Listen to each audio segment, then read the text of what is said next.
So I was sitting at my desk at work and thought, this would be really great to convene some women at South by Southwest EDU and see if there was interest in connecting. Serene emailed us saying, I have this idea, are you guys interested in taking a look into this? And we just returned a phone call, returned an email, and started the conversation. The reason we decided to do a dinner at South by Southwest EDU was because the brand of South by Southwest EDU has a connotation of being very open and community oriented. And it seemed to be the perfect place for a community of women to convene. South by Southwest at large has really been a great place for people to launch new businesses, new ideas, new schools, new whatever. My expectations for the dinner was to get a group of women from different parts of the education ecosystem together to network. It was clear that there aren't a lot of ways for us to meet each other, because we come from different places. We're either educators, we're in business, we're in leadership positions within schools. I think our growth at South by Southwest EDU has in large part been because we've engaged different communities and kind of developed this sort of grassroots movement around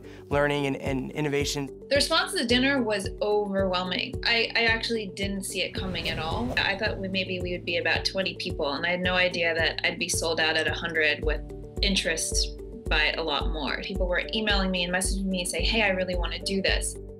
I had the list of people who had RSVP'd, and there were just such stellar, amazing women in there. One of the things I really wanted to do was facilitate authentic networking opportunities. I actually looked at the LinkedIn profile of every person who RSVP'd to match them to someone else who had a similar interest. There were 3 rounds of networking, and in each round they met new people. And basically, by the end of the night, every woman got to meet 2/3 of the women in the room. When I left the dinner last year, I was feeling definitely inspired, excited, charged up with the ideas from the people that I'd met, and I had a fistful of business cards to follow up on. I thought it was, for us, very groundbreaking in that we were able to kind of not only celebrate the convergence of all the different communities in education, but we can also individually support those communities through these private events, through networking mixers, through different types and styles of programming. The interesting thing with going to the dinner last year was that I didn't know anyone who was going to be there at all. Once it got going, once people sat down, once we started going through our different discussion questions and having that facilitated portion, it really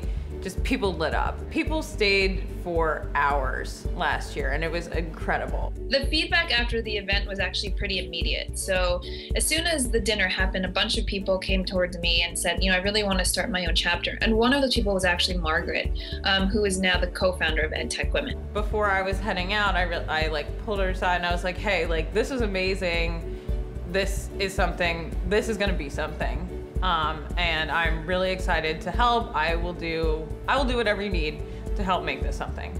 And that, I don't know, it's like one of those little moments that you're like, oh, well, this might turn into something and maybe it won't. And then it's turned into everything for us. It was a change-making moment.